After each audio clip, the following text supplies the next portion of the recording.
Hello बच्चों, कैसे हो। भगवान से दुआ है कि जो जहाँ भी है वो अपने घर परिवार के साथ कुशल मंगल होगा, अच्छे से होगा। और मेरा आपसे निवेदन है कि आप अपनों का ध्यान रखें, खुद का ध्यान रखें और साथ साथ पढ़ाई करें। बच्चों, मैंने पिछले लेक्चर में बताया था कि अच्छी सी पढ़ाई करते रहें आप लोग, क्योंकि हमारा 4 मई को एक पेपर है, ऑब्जेक्टिव पेपर। जो कुछ भी पढ़ाया जा रहा है वो सब कुछ आएगा उसके अंदर, और आप जो बड़ी अच्छी से तैयारी करें, तब जाकर ही आप कामयाब हो पाएंगे, तब जाकर ही आप सफल हो पाएंगे। हम पढ़ रहे हैं, हमारी पढ़ाई एक मिशन के तहत चल रही है और मिशन है शिक्षा सबके लिए। उसी क्रम को मैं आगे बढ़ाते हुए आज हम मोर कॉन्सेप्ट का लेक्चर 7 लेके आ रहे हैं। लेक्चर 7 में अंदर आज हम पढ़ेंगे बच्चों mole in case of solution. Mole in case of solution, mole concept को पढ़ेंगे सॉल्यूशन के केस के अंदर। जब हम बात करें कि मोल इन केस ऑफ सॉल्यूशन का क्या मतलब है, तो मोल इन केस ऑफ सॉल्यूशन देखें तो सबसे पहला वर्ड आता है हमारे दिमाग में, सर ये सॉल्यूशन क्या है। जब हम सॉल्यूशन की बात करें कि सॉल्यूशन क्या है, तो बच्चों हम सॉल्यूशन को डिफाइन करते हैं। Solution is defined as a homogeneous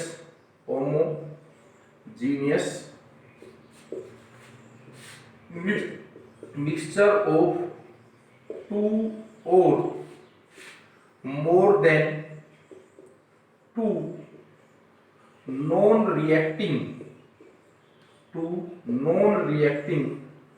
substances। Solution को हम डिफाइन करते हैं, solution is defined as a homogeneous mixture of 2 और more than 2 non reacting substances. जब हम ये देखें कि 2 और more than 2 non reacting substances की बात करें कि 2 या 2 से ज़्यादा नॉन रिएक्टिंग सब्सटेंसेस का जो होमोजेनियस मिक्सचर है उसको हम सॉल्यूशन कहते हैं। होमोजेनियस वर्ड आया, क्या समझते हो होमोजेनियस? होमोजेनियस से आप क्या समझते हो? तो हम जब होमोजेनियस की बात करें, हमने एक कंटेनर लिया, इस कंटेनर के अंदर हमने बच्चों वाटर लिया, H2O लिया। हमने एक कंटेनर और लिया, इस कंटेनर के अंदर भी हमने H2O लिया। मैं आपको होमोजेनियस वर्ड का मतलब समझाने की कोशिश करो। पहले कंटेनर के अंदर हमने साल्ट डाला, टी स्पून जो है, हमने एक स्पून करके, एक चम्मच करके साल्ट डाल दिया इसके अंदर, और दूसरे के अंदर हमने सैंड डाल दी, मिट्टी डाल दी। दोनों सॉल्यूशंस को हमने ग्लास रोड की मदद से स्टीयर किया, मिलाया। जब दोनों मिल गए तो हमने देखा, थोड़ी देर बाद में हमने देखा बच्चों कि जिसमें साल्ट था उसमें आपको केवल और केवल एक ही फेज नजर आएगी, और वो सिंगल फेज नजर आएगी, और ये सारा का सारा आपको लिक्विड नजर आएगा सारा। जबकि साल्ट सॉलिड था, H2O लिक्विड था। लेकिन जैसे ही आपने साल्ट को H2O के अंदर डिसॉल्व किया, आपको सिंगल फेज नजर आएगी, और वो सिंगल फेज कैसी फेज होगी? Liquid phase. दूसरे केस में यदि आप सैंड को H2O के अंदर डिसॉल्व करते हो, मिट्टी को आप पानी में डिसॉल्व करते हो, तो सैंड सॉलिड होती है, H2O लिक्विड होता है। बच्चों आप कितना भी स्टीयर कर लें, कितना भी ला लें, आप जब भी इसको देखोगे तो आपको 2 फेज दिखाई देंगी। आपको H2O लिक्विड दिखाई देगा और सॉलिड पार्टिकल्स दिखाई देंगे, किसके? सैंड। यहां पर आपको 2 फेज दिखाई दे रही है, एक सैंड की सॉलिड फेज, एक H2O की लिक्विड फेज। जब एक से ज्यादा फेज हो तो उसे हम कहते हैं हिट्रोजीनियस। और जो हिट्रोजीनियस है वो सॉल्यूशन नहीं। सबसे मेन बात ये है कि जो हिट्रोजीनियस है वो सॉल्यूशन नहीं हो सकता। सॉल्यूशन यदि होगा तो सॉल्यूशन के लिए बेसिक जो क्राइटेरिया है कि solution should be homogeneous, solution homogeneous होना चाहिए। ये जो बन गया, जब हमने साल्ट को वाटर में डिसॉल्व किया था, तो ये जो सॉल्यूशन बना ये होमोजेनियस है। यहाँ पर आपको सिंगल फेज दिखाई दे रही है, लिक्विड फेज, ये होमोजेनियस है। सिंगल फेज क्या है? होमो वर्ड को यदि वैसे तोड़ कर देखें तो होमो मींस सेम, और जीनियस मतलब फेज। यानी सॉल्यूशन के लिए पहला क्राइटेरिया जो सॉल्यूशन की डेफिनेशन को सेटिस्फाई करता है, that is solution should be homogeneous, solution homogeneous होना चाहिए। दूसरी बात, solution is defined as a homogeneous mixture of 2 और more than 2 non reacting substance. बच्चा कहता है नॉन रिएक्टिंग, यदि रिएक्टिव हुए आपस में, रिएक्ट कर गए, तो वो क्या बना देंगे, कंपाउंड बना देंगे, वो सॉल्यूशन नहीं पढ़ पाएंगे। क्लियर सभी को? चलो सॉल्यूशन जो हम पढ़ते हैं, जो +1 +2 लेवल पे जो सॉल्यूशन पढ़ते हैं, उस सॉल्यूशन के अंदर बच्चों दो कंपोनेंट होते हैं, दो सब्सटेंस होते हैं। जैसे हमने यहाँ पर अभी पढ़ा था कि ये कंटेनर था, इस कंटेनर के अंदर हमने H2O डिसॉल्व किया, H2O था, हमने साल्ट डिसॉल्व किया, तो साल्ट सॉलिड था, H2O लिक्विड था। ये हमारे पास एक सॉल्यूशन बना, ये जब डिसॉल्व करने के बाद एक सॉल्यूशन बना, और जब सॉल्यूशन बना तो हमने देखा इसके अंदर दो कंपोनेंट है, दो सब्सटेंस है, एक H2O है और एक क्या है, साल्ट है। तो दो सब्सटेंस का सॉल्यूशन, जिस सॉल्यूशन के अंदर टू कंपोनेंट्स हो, उस सॉल्यूशन को हम बाइनरी सॉल्यूशन कहते हैं। The solution having two component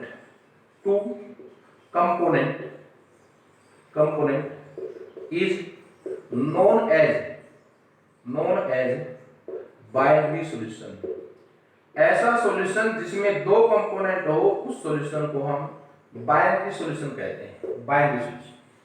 अब दो कंपोनेंट थे बच्चों, एक था H2O और एक था साल्ट, तो एक कंपोनेंट को हम सॉल्वेंट कहते हैं और जो दूसरा कंपोनेंट है उसको हम सोल्यूट कहते हैं। उस सेकंड कंपोनेंट क्या कहते हैं, सोल्यूट। अब एक बच्चा कहता है सर क्या डेफिनेशन है सोल्यूट की और सॉल्वेंट की, किसे सोल्यूट कहें किसे सॉल्वेंट कहें? तो बच्चों मैं बता रहा हूं, देखिए ध्यान से। सॉल्वेंट क्या है और सोल्यूट क्या है? जब आप सॉल्वेंट की बात करते हो, आपके पास जो सॉल्यूशन है उसको देखो, आप एक बार ध्यान से, जो सॉल्यूशन है उसको देखो। इस सॉल्यूशन के अंदर दोनों कंपोनेंट जो हैं वो डिफरेंट फेज में, दोनों के दोनों कंपोनेंट डिफरेंट फेज के अंदर है। तो मैं डेफिनेशन बता रहा हूं, पहला केस लेके चल रहा हूं। If both the component are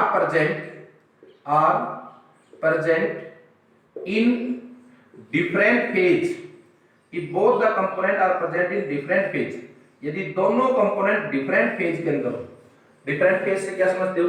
एक आपके पास दो कंपोनेंट थे, एक था साल्ट और दूसरा क्या था, वाटर। एक कंपोनेंट था लिक्विड फेज में, एक कंपोनेंट था सॉलिड। बच्चों ध्यान से, जब दोनों कंपोनेंट डिफरेंट फेज के अंदर हों तो उस केस में आप सोल्यूट और सॉल्वेंट जब तब डिसाइड करते हो, तब आप ये देखते हो कि रिजल्टेंट जो सॉल्यूशन बना वो किस फेज में है। यहां पर हमने सॉलिड साल्ट जो था उसको डिसॉल्व किया H2O लिक्विड के अंदर, और जो रिजल्टेंट सॉल्यूशन बना, resultant solution is liquid, resultant solution कैसा बना, लिक्विड बना। अब बच्चों मैं डिफाइन कर पाऊंगा कि कौन सोल्यूट और कौन सॉल्वेंट। अब मैं कह पाता हूं कौन सोल्यूट है कौन सॉल्वेंट है। The component which is present in same phase as that of the solution, that component is known as solvent. solvent कौन सा होगा बच्चों, H2O solvent हुआ। क्यों हुआ H2O solvent? क्योंकि H2O लिक्विड फॉर्म में है और सॉल्यूशन जो है वो भी लिक्विड है, तो वो कंपोनेंट जो उसी फेज में हो जिस फेज में सॉल्यूशन बना, उस कंपोनेंट को आप क्या कहते हो, सॉल्वेंट कहते हो। साल्ट सॉलिड है, तो इसको हम सोल्यूट कहेंगे, सोल्यूट। तो बच्चा कहता है सोल्यूट कौन सा, the component which is present in different phase from that of the solution, वो कंपोनेंट जो सॉल्यूशन से डिफरेंट फेज में हो, जो डिफरेंट फेज के अंदर हो, उस कंपोनेंट को आप क्या कहते हो, सोल्यूट कहते हो। पहला केस क्लियर हो गया आपके पास, which is solute and which is solvent। यदि if both the components are present in different phase, then the component which is present in same phase as that of solution, that is known as solvent, and the component which is present in different phase from that of the solution, that is known as solute। तो इस case में आपके पास salt जो था वो solute और water जो था वो क्या हुआ, सोल्वेंट। पहला एग्जांपल बच्चों, इसका एक एग्जांपल, एक क्वेश्चन पूछ लेता है किसी इंटरेस्ट टेस्ट में। इंटरेस्ट टेस्ट जो होते हैं, उस इंटरेस्ट टेस्ट में हमसे कोई एक छोटा सा क्वेश्चन पूछ लेता है। आप सभी ने फिटकरी देखी होगी, पोटास एलम देखा होगा, पोटास एलम फिटकरी देखी होगी बच्चों, आप सबने फिटकरी देखी होगी, सभी ने देखी होगी फिटकरी। अब यदि फिटकरी देखी है, पोटास एलम देखा है, तो पोटास एलम फॉर्मूला होता है K2SO4 Al2SO4 whole thrice dot 24H2 ये हो गया। और 9th में आपने पढ़ा होगा, 10th में आपने पढ़ा होगा, जो डॉट के बाद H2O लगता है इसको हम कहते हैं water of crystallisation. Water of crystallisation, water of crystallisation, water of crystallisation. जब भी हम सोचते हैं कि भाई वाटर, तो हमारे दिमाग में आता है वाटर तो लिक्विड है। अब वाटर इसके अंदर मिला और ये पूरा एक सॉल्यूशन बन गया। जो फिटकरी देखी होगी आपने सबने, फिटकरी कैसी होगी, पोटेशियम कैसा होता है, सॉलिड होगा वो। तो जो सॉल्यूशन बना उस सॉल्यूशन का फेज कैसा हो गया, सॉल्यूशन कैसा हो गया, सॉलिड। तो हमसे पूछता है कि पोटेशियम के अंदर जो वाटर ऑफ क्रिस्टलाइजेशन है वो सोल्यूट है या सॉल्वेंट है। अब बच्चों वाटर तो लिक्विड होता है, रिजल्टेंट सॉल्यूशन सॉलिड है, तो कैसी फेज होगी, सेम फेज हुई या डिफरेंट फेज हुई, डिफरेंट फेज हुई। यदि डिफरेंट फेज हुई तो यहाँ पर वाटर ऑफ क्रिस्टलाइजेशन एक्ट करेगा जस्ट लाइक ए सॉल्यूट। बहुत से बच्चे रट्टा मार लेते हैं कि वाटर होगा तो सॉल्वेंट ही होगा, बिल्कुल नहीं है, बिल्कुल नहीं है। हमें यदि दोनों कंपोनेंट अलग अलग फेज में है तो हमें सॉल्यूशन की फेज देखनी है कि रिजल्टेंट सॉल्यूशन किस फेज में। पोटेशियम के केस में रिजल्टेंट सॉल्यूशन सॉलिड फेज में था, तो वहां पर वाटर लिक्विड फॉर्म में था, तो डिफरेंट फेज हो गई, इसलिए ये क्या बनेगा यहाँ पर, सॉल्यूट। आगे चलो, हमारे को क्वेश्चन पूछता है कि एक भारतीय समाज की एक परंपरा है, लोग दारू पीते हैं, दारू पीते हैं। जब दारू पीते हैं तो ये गिलास है, इस गिलास में थोड़ी सी दारू डालते हैं, फिर उसमें पानी डालते हैं, पानी डालते हैं। अब पानी भी लिक्विड भाई, दारू भी लिक्विड, तो हमें कहता है इस केस में बताओ सर, इस केस में कौन सॉल्यूट और कौन सॉल्वेंट। तो बच्चों जब हम if both components are present in same phase, यदि दोनों कंपोनेंट सेम फेज में हो, एक ही फेज में हो, जैसे यहां पर है, ये भी लिक्विड हो, ये भी लिक्विड, उस केस में हम फेज से डिसाइड नहीं करेंगे कि कौन सॉल्यूट और कौन सॉल्वेंट। उस केस में हम अमाउंट से डिसाइड करेंगे। उस केस में सॉल्यूट को और सॉल्वेंट को हम अमाउंट से डिसाइड करेंगे। सॉल्वेंट कौन सा, which is present in large quantity, जो लार्ज क्वांटिटी में हो, जो ज्यादा क्वांटिटी में हो, उस क्वांटिटी को, उस कंपोनेंट को हम क्या कहते हैं, सॉल्वेंट कहते हैं। और solute which is present in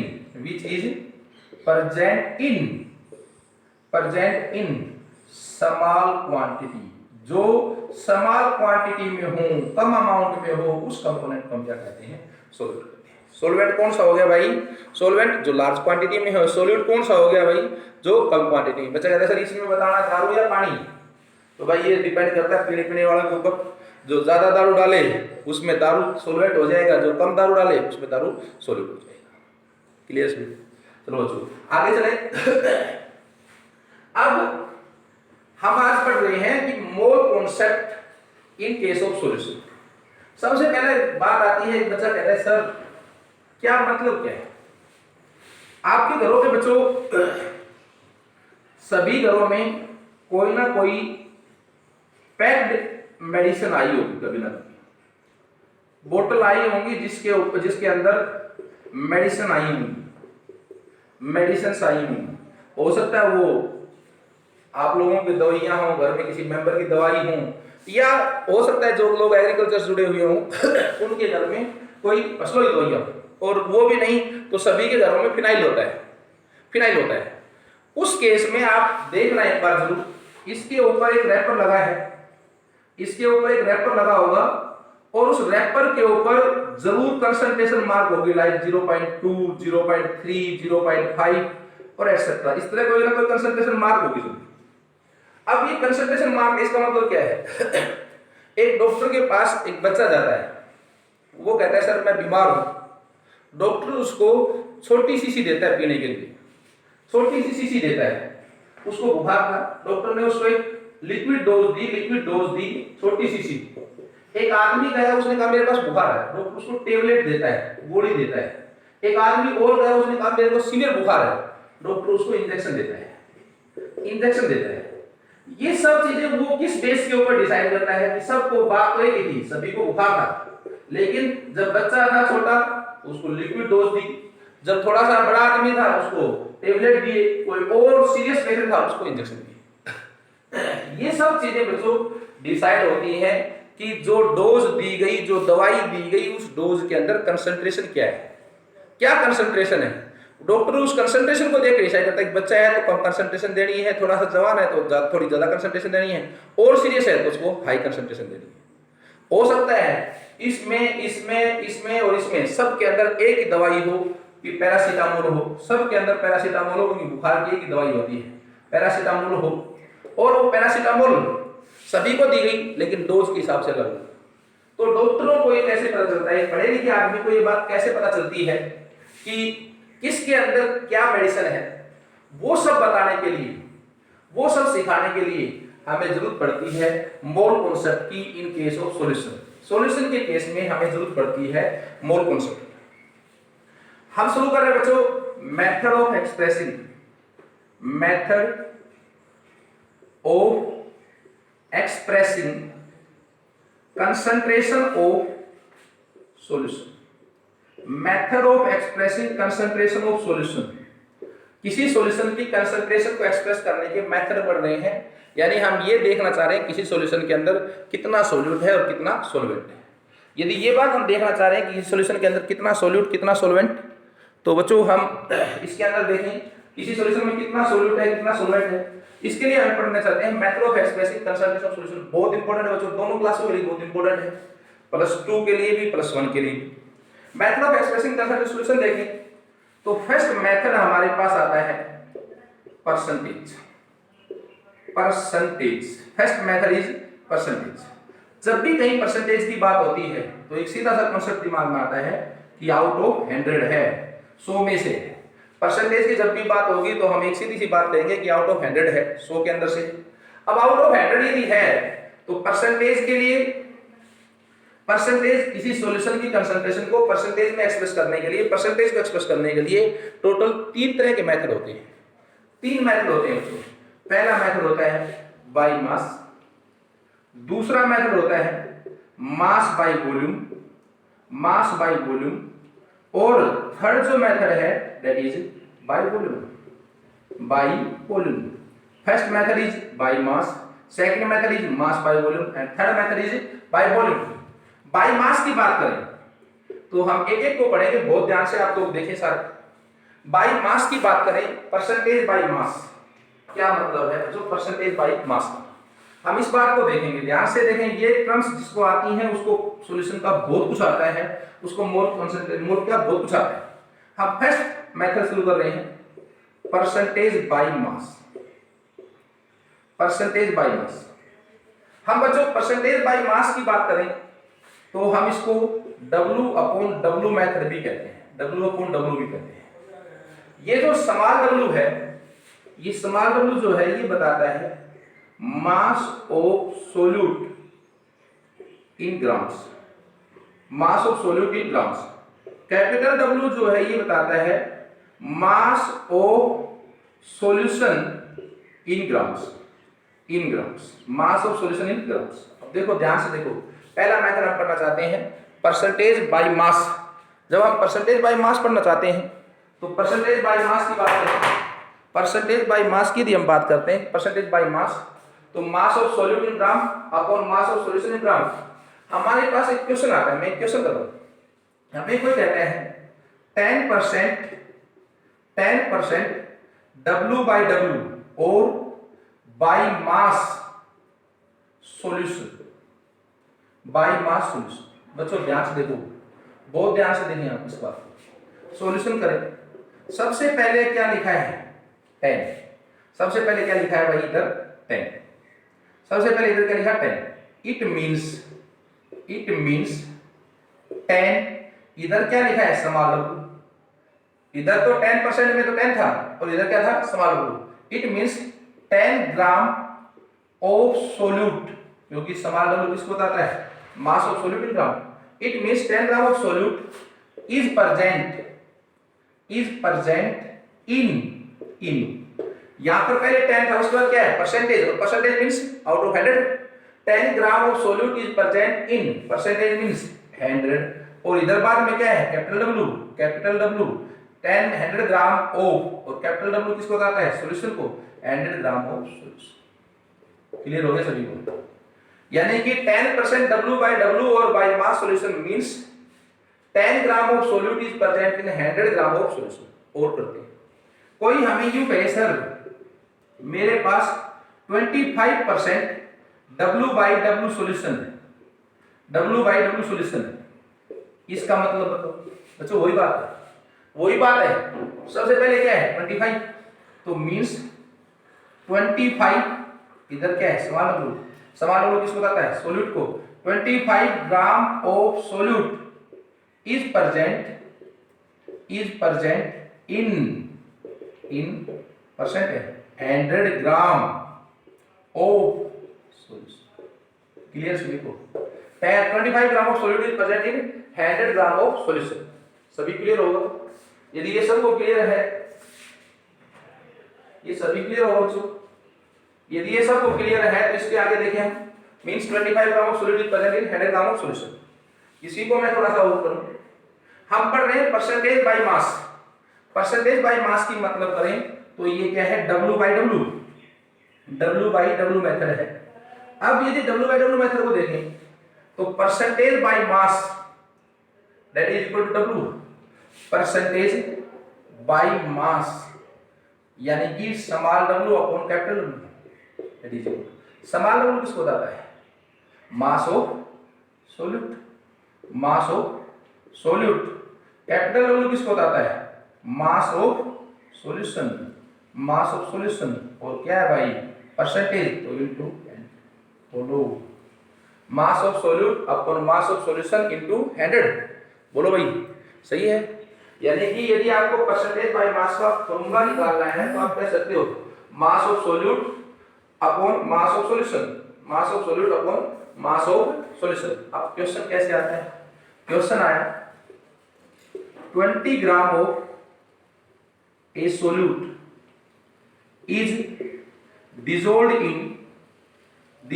in 100 gram of water. Express this concentration in percentage by mass, percentage by mass। इस कंसंट्रेशन को आपको परसेंटेज बाय मास की टर्म्स में एक्सप्रेस करना है। बच्चों कर रहे हैं, देखें ध्यान से। हमारे पास हमें पता है कि परसेंटेज बाय मास यानी कि W upon W that is equal to mass of solute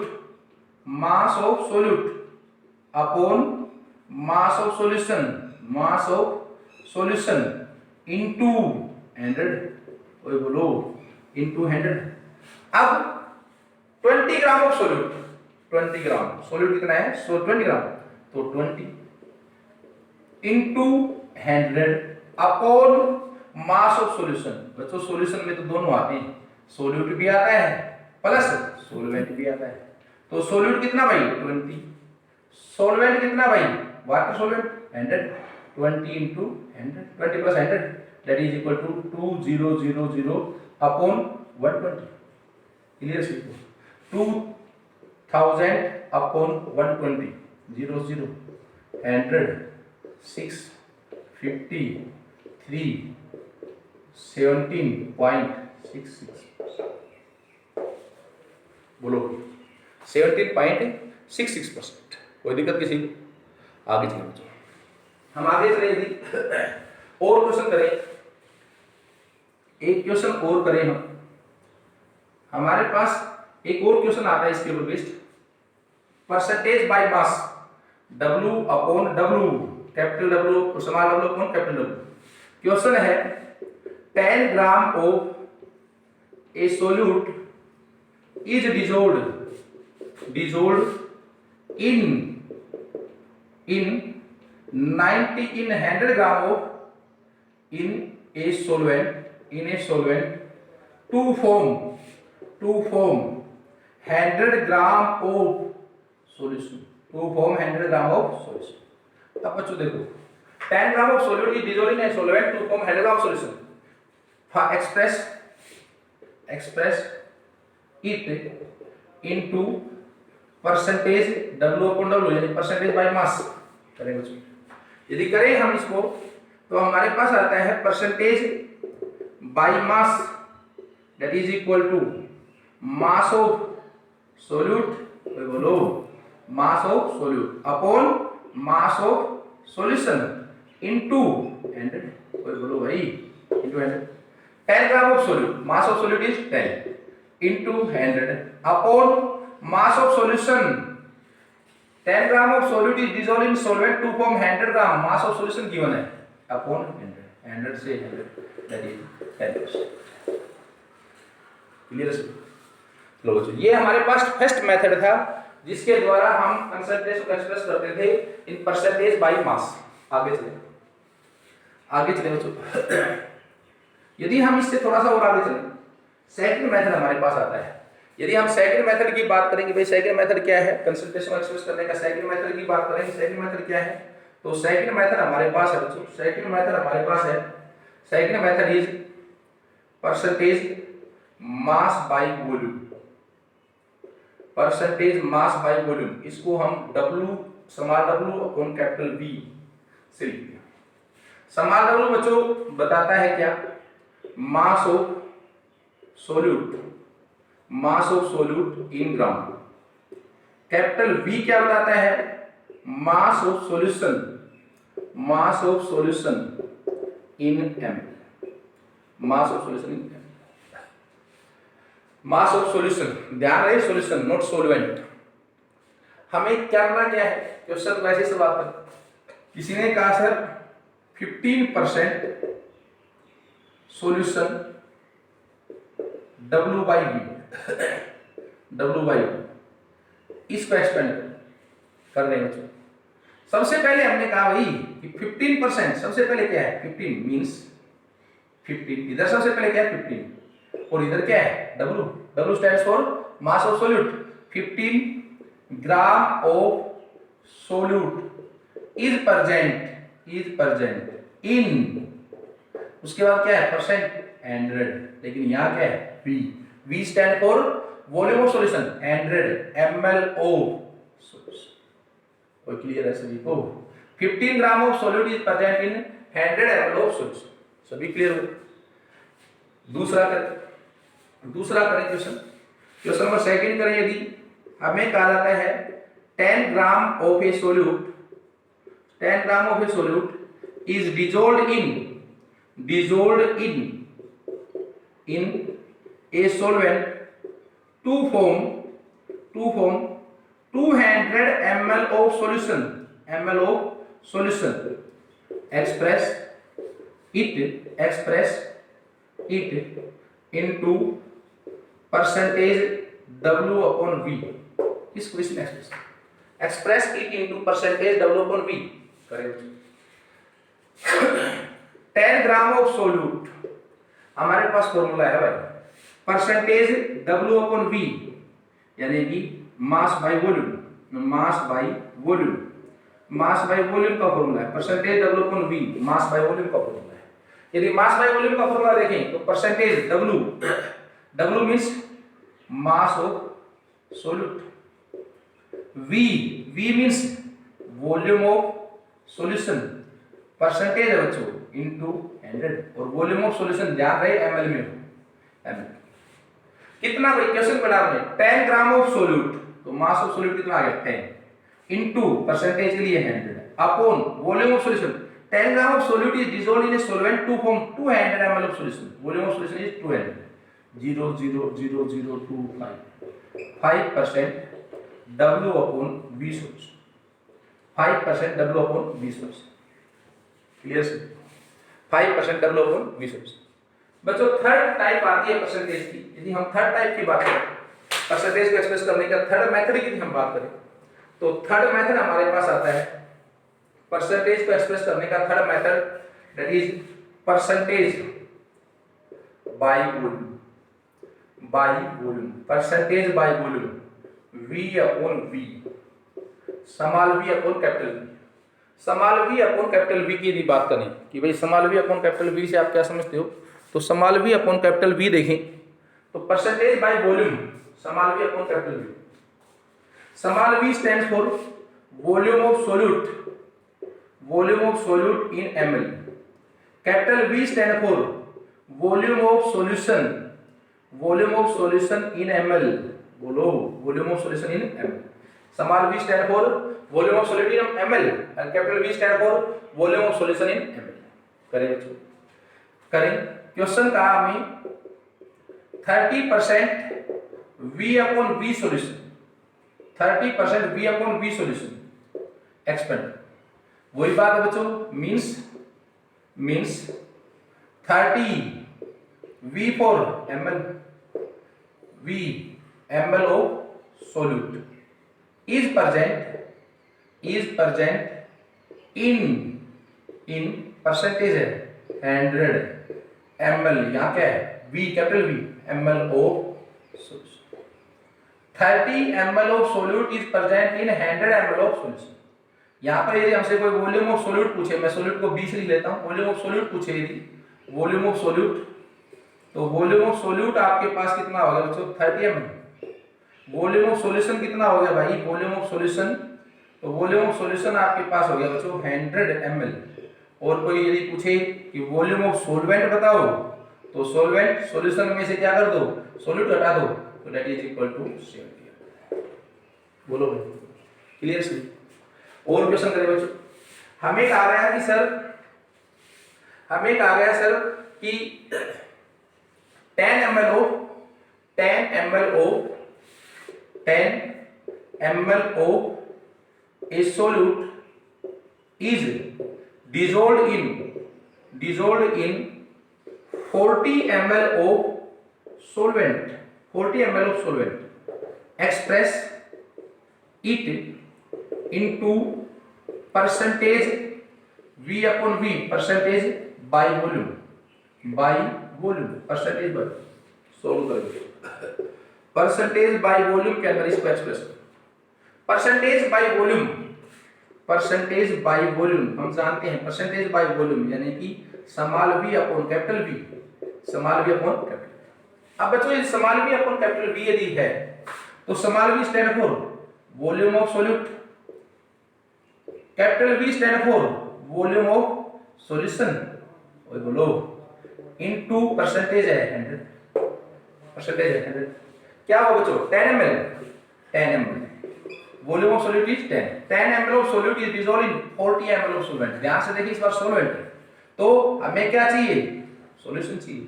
और सॉल्यूशन जो होता है वो सॉल्यूशन किससे मिलकर बनता है, सोल्यूट प्लस सॉल्वेंट से. सोल्यूट और सॉल्वेंट दोनों मिलकर ही तो सॉल्यूशन आते हैं. तो सोल्यूट कितना हो गया 10, सॉल्वेंट कितना हो गया 40, दोनों परसेंटेज के लिए क्या हो गया 100, 52 कितना परसेंट 20% V अपॉन. बोलो बच्चों, सभी क्लियर है. आगे चले बच्चों. यदि हम थोड़ा सा और आगे चले, इसमें हमने परसेंटेज को, कंसंट्रेशन ऑफ सॉल्यूशन को एक्सप्रेस करने का फर्स्ट मेथड हमने पढ़ा. कंसंट्रेशन ऑफ सॉल्यूशन हम पढ़ रहे थे कंसंट्रेशन ऑफ सॉल्यूशन. और कंसंट्रेशन ऑफ सॉल्यूशन को एक्सप्रेस करने का फर्स्ट मेथड हम पढ़ रहे थे, method of expressing concentration of solution. और फर्स्ट मेथड हम बच्चों पढ़ चुके एंड दैट इज परसेंटेज. मैं एक बार ब्रीफ कर रहा हूं, दोबारा से देखने सारे. परसेंटेज पढ़ चुके. हमने कहा कि भाई परसेंटेज जब भी होगी, हम 10,000 कहते हैं मेरे 90% मार्क्स आए, तो हमारे माँ बाप भी समझते हैं, हमारे दादा दादी भी समझते हैं कि भाई 90% में से टोटल 100 था और 100 में से 90. परसेंटेज का मतलब आउट ऑफ 100 है. Percentage means out of 100. अब बच्चों परसेंटेज को एक्सप्रेस करने के total 3 method. First is W upon W, second is W upon V and third is V upon V.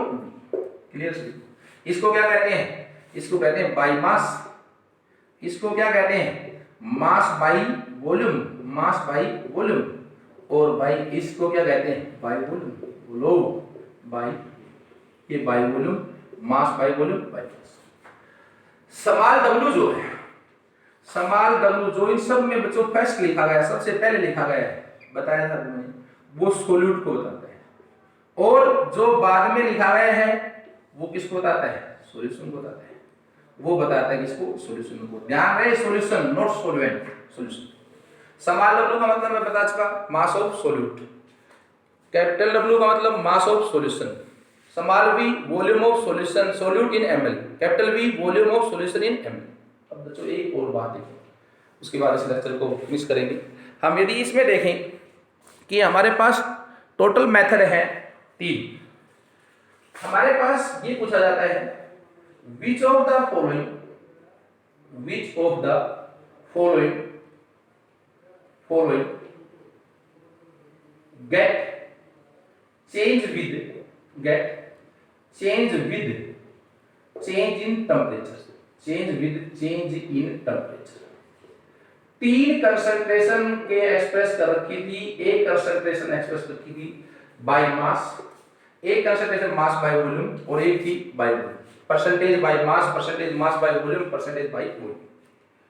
और हमसे क्वेश्चन पूछ लिया गया which of the following gets change with change in temperature. बच्चों बहुत अच्छा कॉन्सेप्ट बता रहा हूं, ध्यान रखिए।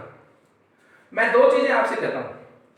हमारे पास एक लोहे की रोड है, ये एक लोहे की रोड है, आयरन रोड है। मैं इस रोड का वजन किया, इस रोड का वजन 2 kg था। मैं इस रोड को लेकर एक लोहार के पास गया, एक लोहार के पास गया, ब्लैक स्मिथ लोहार के पास गया। लोहार के पास मैं गया और मैंने कहा मुझे इस रोड से कोई इंस्ट्रूमेंट बनाना है। उस लोहार ने कहा बना देंगे, कोई बात नहीं। वो लोहार इस इंस्ट्रूमेंट बनाने के लिए इस रोड को गर्म करने लगा। गर्म कर करके उसने इस लोहे की रोड को लाल कर दिया। मैं आपसे पूछना चाहता हूं, क्या जब ये रोड लाल हो गई, यानी इसका रेड कलर हो गया, तो क्या उस समय इसका मास 2 kg से बढ़ा? बिल्कुल नहीं। घटा? बिल्कुल नहीं। यानी कि लोहार से इसको कितना भी गर्म कर ले, कितना भी ठंडा कर ले, लेकिन इस रोड का जो मास है वो मास ना तो घटता ना बढ़ता। क्यों? क्योंकि mass is a temperature independent factor. Mass is a temperature independent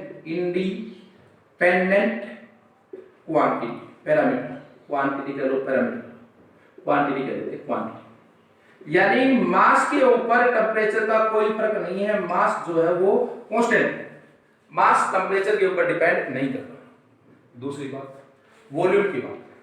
हमने अपने घर में चाय बनाने के लिए एक पतीले के अंदर पानी डाला और उसके अंदर हमने पानी डाल दिया, उसके अंदर हमने चाय पत्ती डाली, उसमें हमने चीनी डाली, दूध डाला और गैस को ऑन किया,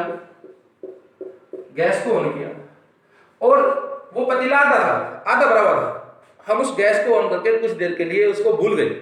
जब हम दोबारा से देखा तो वो पानी सारा का सारा जो था चाय, वो सारी की सारी बनकर बाहर आई हुई थी। इट मीन्स पतीला शुरू में डाला था, लेकिन जैसे ही उसको हीट मिली, जैसे ही उसको टेम्परेचर मिला, वो एक्सपेंड हुआ और एक्सपेंड होकर वो सारा का सारा लिक्विड जो था वो सारा बाहर आ गया। इसका मतलब वॉल्यूम टेम्परेचर के ऊपर डिपेंड करता है। तो यहां से मैं दूसरी बात लिख रहा हूं, volume is a temperature dependent parameter. बोलो भाई, वॉल्यूम एक टेम्परेचर डिपेंडेंट पैरामीटर है, टेम्परेचर के ऊपर डिपेंड करने वाली क्वांटिटी है। बिल्कुल। अब बच्चों हमसे जो क्वेश्चन पूछा गया था उस पे आ जाओ। क्वेश्चन पूछा गया which of the following get change with change in temperature. कौन कौन से? पहला था हमारे पास W/W, दूसरा W/V और तीसरा बच्चों V/V। तो बच्चों अब हम कह सकते हैं कि हर वो क्वांटिटी, हर वो कंसंट्रेशन के टर्म जिसके अंदर वॉल्यूम आएगा वो टेम्परेचर के साथ चेंज होगी, टेम्परेचर के साथ वो क्या होगी? चेंज होगी। तो क्या इसके अंदर वॉल्यूम है पहले में? नहीं। सारा मास है, mass of solute upon mass of solution, change नहीं होगी। W upon V mass of solute upon volume of solution change होगी। V अपॉन V दोनों ही वॉल्यूम है, चेंज होगी।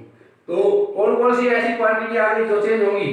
तो परसेंटेज बाय वॉल्यूम और परसेंटेज मास बाय वॉल्यूम और percentage by volume, दोनों वो क्वांटिटी हैं, वो कंसंट्रेशन क्रम है जो टेम्परेचर के साथ क्या हो जाएंगी? चेंज हो जाएंगी।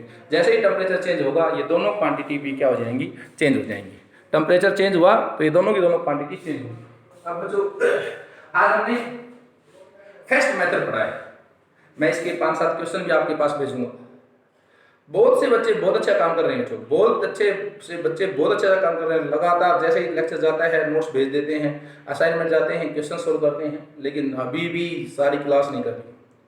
F2 F3 के बच्चों जाग जाओ, मैं अपील कर रहा हूँ आप लोगों से, आप जाग जाओ। आपसे जो जस्ट सीनियर है, जो भी बच्चा आपका साथी, जो भी आपके गांव में से, मोहल्ले में से जो भी बच्चा F2 या F3 +2 में पढ़ता हो, आप उनसे पूछो। वो बच्चे आज नेक टू नेक फाइट दे रहे हैं अल्फा के बच्चों को, लेकिन वो फाइट एक दिन में नहीं दी गई। उन बच्चों ने वास्तव में हार्डवर्क किया है, पूरी +1 पढ़ाई करी है, अब सारी +2 पढ़ाई कर रहे हैं।